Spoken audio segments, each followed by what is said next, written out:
Hello, everybody. Welcome to Mr. Greg's English 7 classroom. Families and students, I'm so looking forward to working with you this year. I'm new to Alderwood Middle School this year, and I've taught all over the place. I've taught high school, I've taught middle school, I've taught elementary school, and I've taught preschool. I love to work with students, especially with their reading and writing.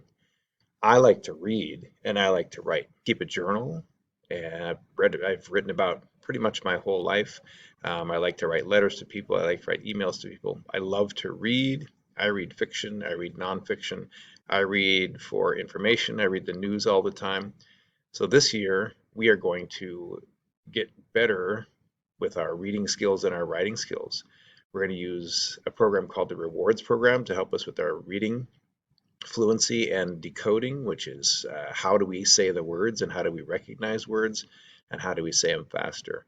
And we're going to work on reading and writing together in a program called the Inside Program. It's put out by National Geographic. It's got lots of interesting stories about people and families from different places. And finally, we're going to work. Oh, I'm going to also read out loud to our students books about families from around the country and around the world. And finally, we're going to do a little sentence correction every day we're in class from a program called Caught Ya Again. I'm looking forward to seeing everybody very soon, and I look forward to also having families and students contact me. All right. Have a good day, guys. Bye.